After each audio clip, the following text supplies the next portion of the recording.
ಷಡ್ಯಂತ್ರ ಏನಾಗಿದೆ ಎತ್ತ ಅನ್ನುವಂಥ ರೇಣುಕಾ ಸ್ವಾಮಿ ಇದಾನೆ ಅನ್ನುವಂಥದ್ದನ್ನೇ ಗೊತ್ತಿರಲಿಲ್ಲ ಅಂತ ಇವರು ವಾದಿಸಿದ್ದಾರೆ. ಆದ್ರೆ ರೇಣುಕಾ ಸ್ವಾಮಿ ಬಗ್ಗೆ ಇವರು ಮಾಹಿತಿ ಇತ್ತು ಇವರಿಗೆ, ಆ ಬಗ್ಗೆ ನಮ್ಮ ಹತ್ರ ದಾಖಲೆಗಳಿದೆ. ಜೂನ್ 6ರಂದೇ A3, A1, A9 ನಡುವೆ ಕರೆಗಳು ನಡೆದಿದೆ. A3, A4, A6, A7 ಹಾಗೆ A13 ನಡುವೆ ಕರೆಗಳು ನಡೆದಿದೆ. ಈ ಬಗ್ಗೆ ಸಾಕ್ಷಿಯ ಹೇಳಿಕೆ ಕೂಡ ನಾವು ದಾಖಲಿಸಿದ್ದೀವಿ ಅಂತ SPP ವಾದವನ್ನ ಹೂಡಿದ್ದಾರೆ. ಅಂದ್ರೆ ಇಲ್ಲಿ ಯಾರು CV ನಾಗೇಶ್ವರ್ ಏನ್ ಹೇಳಿದ್ರು, ರೇಣುಕಾ ಸ್ವಾಮಿ ಅಂದ್ರೆ ಇವ್ರಿಗೆ ಯಾರು ಅಂತಾನೆ ಗೊತ್ತಿರಲಿಲ್ಲ, ಅವನ್ ಯಾರು ಅನ್ನೋದೇ ಗೊತ್ತಿರಲಿಲ್ಲ ಇವರಿಗೆ. ಅದೇಂಗ್ ಇವರು ಕೊಲೆ ಮಾಡ್ತಾರೆ, ದರ್ಶನ್ ಯಾಕೋ ಕೊಲೆ ಮಾಡ್ತಾರೆ, ರೇಣುಕಾ ಸ್ವಾಮಿ ಅಂದ್ರೆ ಈ ಟೀಮಿಗೆ ಏನು ಗೊತ್ತೇ ಇರಲಿಲ್ಲ ಇವರಿಗೆ ಅನ್ನುವಂಥ ರೀತಿಯಾಗಿ ಹೇಳಿದ್ರಲ್ಲ. ಇವ್ರಿಗೆ ಗೊತ್ತಿತ್ತು, ಯಾವತ್ತು ಜೂನ್ 6ನೇ ತಾರೀಕೆ ಇವರಿಗೆಲ್ಲ ಗೊತ್ತಿತ್ತು. ಅದೇ ಕೊಲೆ ಆದಂಥ 3 ದಿನಗಳ ಮುನ್ನಾನೆ ರೇಣುಕಾ ಸ್ವಾಮಿಯನ್ನ ಇವರು ಪತ್ತೆ ಹಚ್ಚಿದ್ರು. A3 ಪವನ್, A1 ಪವಿತ್ರ, A9 ಧನರಾಜ್ ನಡುವೆ ಜೂನ್ 6ನೇ ತಾರೀಕಿನಂದೇ ಕರೆಗಳು ವಿನಿಮಯ ಆಗಿದೆ. ಆರೋಪಿಗಳಿಗೆ ಪರಸ್ಪರ ಪರಿಚಯ ಇತ್ತು ಅನ್ನುವಂಥದ್ದಕ್ಕೆ ಈ ಕರೆಯ ವಿವರಗಳು ಕೂಡ ಸಾಕ್ಷಿ. ಎಕ್ಸಾಕ್ಟ್ಲಿ ಇಲ್ಲಿ ಧನರಾಜು, ಆಮೇಲೆ ಪವನ್ನು ಪವಿತ್ರ ಅವರಂತೂ ಬಿಡಿ, ಆತ ಕೆಲಸಕ್ಕೆ ಇದ್ದಿದ್ದು, ಯಾರು ಪವಿತ್ರ ಗೌಡ ಮನೆಯಲ್ಲಿ ಪವನ್ ಕೆಲಸಕ್ಕೆ ಇದ್ದಿದ್ದು. ಈ ಧನರಾಜು ಮತ್ತೊಂದು ಅಂದ್ರೆ ಈ ಪ್ರಕರಣದ ಇನ್ನಿತರ ಕೊಲೆ ಆರೋಪಿಗಳಿದಾರಲ್ಲ, ಅವರು ಒಬ್ರಿಗೊಬ್ರು ಇಂಟರ್ಲಿಂಕ್ ಅನ್ನ ಹೊಂದಿದ್ರು ಅಥವಾ ಒಬ್ರಿಗೊಬ್ರು ಪರಿಚಯಸ್ಥರು ಅನ್ನುವಂತನ ಈಗ ಬಿಂಬಿಸುವಂತ ಪ್ರಯತ್ನವನ್ನ ಮಾಡ್ತಾ ಇದ್ದಾರೆ ಯಾರು, SPP ಪ್ರಸನ್ನ ಕುಮಾರ್ ಅವರು. ಅದರ ಭಾಗನೇ ಏನು ಅಂತ ಅಂದ್ರೆ, ಕೊಲೆ ಆಗಿದ್ದು ಜೂನ್ 9ನೇ ತಾರೀಕಿನಂದು, ಆದ್ರೆ ಜೂನ್ 6ನೇ ತಾರೀಕಿನಂದೇ ಕರೆಗಳು ವಿನಿಮಯ ಆಗಿದೆ ಇವ್ರಗಳ ನಡುವೆ, ಒಬ್ರಿಗೊಬ್ರು ಕರೆ ಮಾಡ್ಕೊಂಡಿದ್ದಾರೆ. ಸೊ ಅಲ್ಲಿಗೆ ಇವರು ಒಬ್ರಿಗೊಬ್ರು ಕರೆ ಹೋಗಿದೆ ಅಂತ ಅಂದ್ರೆ ಇಲ್ಲಿ ಕ್ಲಿಯರ್ ಆಗಿದೆ, ಇವರೆಲ್ಲ ಒಬ್ರಿಗೊಬ್ರು ಪರಿಚಯಸ್ಥರು ಅನ್ನುವಂಥದ್ದು ಕ್ಲಿಯರ್ ಆಗಿದೆ. ಅದಕ್ಕೆ ಸಂಬಂಧಪಟ್ಟಾಗಿನೂ ಕೂಡ ನಮ್ಮ ಹತ್ರ ದಾಖಲಾತಿಗಳು ಇದೆ. ಪ್ರಪಂಚದಲ್ಲಿ ರೇಣುಕಾ ಸ್ವಾಮಿ ಇದಾನೆ ಅನ್ನುವಂಥದ್ದೇ ಇವ್ರಿಗೆ ಗೊತ್ತಿರಲಿಲ್ಲ ಅಂತ ವಾದಿಸಿದಾರಲ್ಲ, ಇದೆಲ್ಲ ಸುಳ್ಳು. ಇವರಿಗೆಲ್ಲ ಬಹಳ ಕ್ಲಿಯರ್ ಆಗಿ ಗೊತ್ತಿತ್ತು.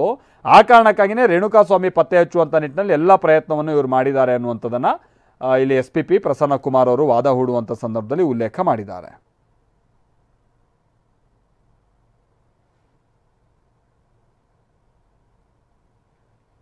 ಮೊದಲಿಗೆ ಇದೊಂದು ಷಡ್ಯಂತ್ರ ಅನ್ನುವಂಥದ್ದನ್ನ ಬಿಂಬಿಸುವಂತ ಪ್ಲಾನ್ ಆಗಬೇಕಾಗಿದೆ ಅಂತಂದ್ರೆ ಇದೊಂದು ಪ್ರೀ ಪ್ಲಾನ್ಡ್ ಅನ್ನುವಂಥದ್ದನ್ನ ಬಿಂಬಿಸುವಂತ ಪ್ಲಾನ್ ಮಾಡಬೇಕಾಗಿದೆ.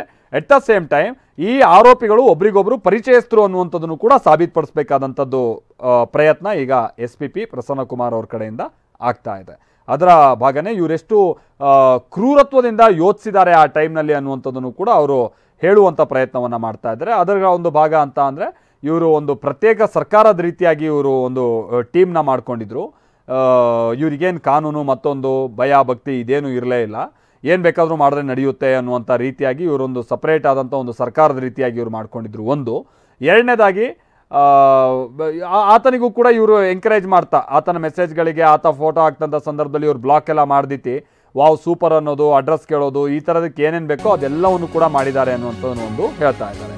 ಎಲ್ಲಿದ್ದೀಯಾ ನೀನು ಅಂತ A3 ರೇಣುಕಾ ಸ್ವಾಮಿಗೆ ಚಾಟ್ನಲ್ಲಿ ಕೇಳ್ತಾನೆ. ಕೋರ್ಟ್ ಬಳಿ ಇದ್ದೀನಿ ಅಂತ ರೇಣುಕಾ ಸ್ವಾಮಿ ಕೂಡ ಹೇಳಿ, ಅಂದರೆ ಪವನ್ ಕೋರ್ಟ್ ಬಳಿ ಇದ್ದೀನಿ ಅಂತ ಹೇಳಿದ್ದಾನೆ. ಎಲ್ಲಿವರೆಗೂ ಇರ್ತೀಯಾ ಅನ್ನುವಂಥ ಪ್ರಶ್ನೆಗೂ ಕೂಡ ಆತ ಉತ್ತರಿಸಿದ್ದಾನೆ. ಸೊ ಎಲ್ಲಿದ್ದೀಯಾ ನೀನು ಅಂತ A3 ಅಂತ ಅಂದರೆ ಇಲ್ಲಿ ಪವನ್ ರೇಣುಕಾ ಸ್ವಾಮಿಗೆ ಚಾಟ್ ಮಾಡಿದ್ದಾನೆ. ಕೋರ್ಟ್ ಬಳಿ ಇದ್ದೀನಿ ಅಂತ ರೇಣುಕಾ ಸ್ವಾಮಿ ಕೂಡ ಪ್ರತ್ಯುತ್ತರವನ್ನು ಕೊಟ್ಟಿದ್ದಾನೆ. ಆ ಟೈಮ್ನಲ್ಲಿ ಎಲ್ಲಿವರೆಗೂ ಇರ್ತೀಯಾ ಅನ್ನುವಂಥ ಪ್ರಶ್ನೆಗೂ ಕೂಡ ಉತ್ತರಿಸಿದ್ದಾರೆ. ಅಂದರೆ ರೇಣುಕಾ ಸ್ವಾಮಿ ಜಗತ್ತಲ್ಲೇ ಇಲ್ಲ ಅನ್ನೋ ಥರ ಇದ್ರಲ್ಲ CV ನಾಗೇಶ್ವರ್ ಹೇಳಿದ, ಅಂದರೆ ಜಗತ್ತಲ್ಲೊಬ್ಬ ರೇಣುಕಾ ಸ್ವಾಮಿ ಇದ್ದಾನೆ ಅನ್ನುವಂಥದ್ದೇ ಇವ್ರಿಗೆ ಗೊತ್ತಿರಲಿಲ್ಲ ಅನ್ನುವಂಥ ರೀತಿಯಾಗಿ ಅವ್ರು ಹೇಳಿದಾರಲ್ಲ, ಅದೆಲ್ಲ ಸುಳ್ಳು. ಇವರೆಲ್ಲ ಒಬ್ರಿಗೊಬ್ರು ಇಂಟರ್ ಕನೆಕ್ಟೆಡ್ ಆಗಿದ್ದಂಥವ್ರು. ಪವನ್ನು ಪವಿತ್ರ ಗೌಡಂಗೆ ಕಾಲ್ ಮಾಡೋದು, ಪವಿತ್ರ ಗೌಡ ಧನರಾಜಿಗೆ ಕಾಲ್ ಮಾಡೋದು, ಇದೆಲ್ಲ ಯಥಾ ಪ್ರಕಾರವಾಗಿ ನಡೀತಾ ಇತ್ತು. ಇವರು ರೇಣುಕಾ ಸ್ವಾಮಿಯನ್ನ ಟ್ರ್ಯಾಪ್ ಮಾಡಬೇಕು ಅನ್ನುವಂಥ ನಿಟ್ಟಿನಲ್ಲಿ ಮಾಡಿದಂಥ ಪ್ರಯತ್ನ ಇದು. ರೇಣುಕಾ ಸ್ವಾಮಿಯ ಜೊತೆಗೆ A3 ಪವನ್ ಕೂಡ ಚಾಟ್ ಮಾಡ್ತಾ ಇದ್ದ. ನೀನು ಎಲ್ಲಿದೆಯಾ ಅಂತ ಕೇಳ್ತಾ ಇದ್ದ. ಆಗ ಆತ ನಾನು ಕೋರ್ಟ್ ಬಳಿ ಇದ್ದೀನಿ ಅಂತ ಹೇಳ್ತಾ ಇದ್ದ. ನೀನು ಎಷ್ಟೊತ್ತು ಎಲ್ಲಿರ್ತೀಯ ಅನ್ನುವಂಥ ಆತ ಕೇಳ್ತಾ ಇದ್ದ. ಅದಕ್ಕೆ ನಾನು ಇಂತಿಷ್ಟು ಟೈಮ್ ಇರ್ತೀನಿ ಅನ್ನುವಂಥದ್ದನ್ನು ಅಥವಾ ಅದಕ್ಕೂ ಕೂಡ ರೇಣುಕಾ ಸ್ವಾಮಿ ಉತ್ತರಿಸಿದ್ದಾನೆ. ಹಾಗಾಗಿ ಇವರು ರೇಣುಕಾ ಸ್ವಾಮಿ ಜೊತೆಗೆ ಚಾಟ್ನಲ್ಲಿ ಸಂಪರ್ಕದಲ್ಲಿದ್ದರು, ಅಥವಾ ಕಾಲೋ ಚಾಟೋ ಇದರಲ್ಲಿ ಸಂಪರ್ಕದಲ್ಲಿದ್ದರು ಅನ್ನುವಂಥದ್ದನ್ನು ಇಲ್ಲಿ ಪ್ರೂವ್ ಮಾಡುವಂಥ ಪ್ರಯತ್ನದಲ್ಲಿ ಸದ್ಯ ವಕೀಲರು ಇರುವಂಥ ಸಂದರ್ಭ. ಇದು ಕೂಡ ಇವರೆಲ್ಲ ರೇಣುಕಾ ಸ್ವಾಮಿಯನ್ನು ಒಂದು ಪ್ಲ್ಯಾಂಡ್ ಆಗಿ ಬಲೆಗೆ ಬೀಸ್ಕೊಂಡ್ರು ಅನ್ನುವಂಥದ್ದನ್ನು ಕೂಡ ಪ್ರೂವ್ ಮಾಡಿದ್ರೆ ಏನಾದ್ರು ಇದು ದರ್ಶನ್ಗೆ ಸಮಸ್ಯೆ ತಂದೊಡ್ಬೋದಾದಂಥ ಚಾನ್ಸಸ್ ಇದೆ. A3, A4, A6, A7, A13 ಇವ್ರಗಳ ನಡುವೆ ಎಲ್ಲ ಕರೆಗಳು ವಿನಿಮಯ ಆಗಿದೆ ಅನ್ನುವಂಥದ್ದನ್ನು ಹೇಳ್ತಾ ಇದ್ದಾರೆ. ಸಾಕ್ಷಿಯ ಹೇಳಿಕೆಯಲ್ಲೂ ಕೂಡ ನಾವು ಇದನ್ನು ದಾಖಲಿಸಿದ್ದೀವಿ.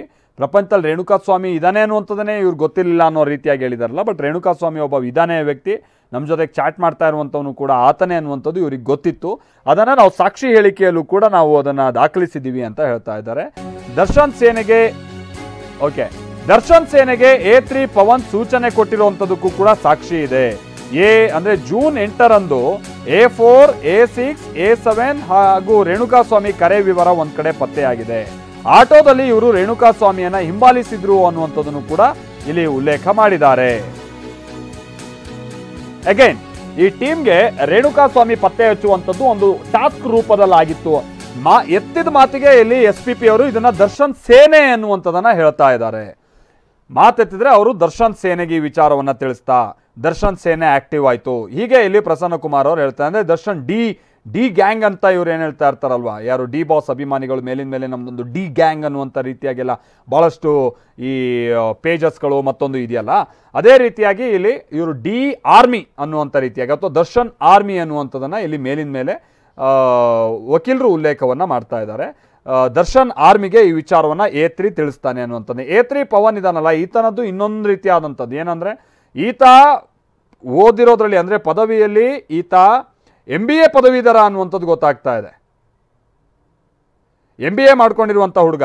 ಆದರೆ ದರ್ಶನ್ ಮೇಲಿನ ಅಭಿಮಾನದಿಂದಾಗಿ ಅವರು ದರ್ಶನ್ ಮನೆಗೆ ಬಂದು ಡ್ರೈವರ್ ಕೆಲಸ ಮಾಡ್ಕೊಂಡಿದ್ದ ಅನ್ನುವಂಥದ್ದು ಗೊತ್ತಾಗ್ತಾ ಇದೆ. ಅದನ್ನು ಚಾರ್ಜ್ ಶೀಟ್ನಲ್ಲಿ ಆತ ಉಲ್ಲೇಖ ಮಾಡಿರುವಂಥದ್ದು, ಆತನ ಸ್ಟೇಟ್ಮೆಂಟ್ಸ್ ನೋಡಿ ಹೇಳ್ತಾ ಇರುವಂಥದ್ದು. ಆಮೇಲೆ ದರ್ಶನ್ ಕೂಡ ಅದನ್ನು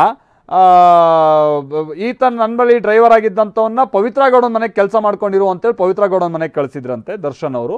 ಸೊ ಹಾಗಾಗಿ ಪವಿತ್ರ ಗೌಡ ಅವರ ಏನೇ ಕೆಲಸ ಕಾಮಗಾರಿ ಮತ್ತೊಂದು ಕೆಲಸಗಳಿದ್ರು ಕೂಡ ಅದನ್ನು ಪವನ್ ಮಾಡಿ ನೋಡ್ಕೊಳ್ತಾ ಇದ್ದ.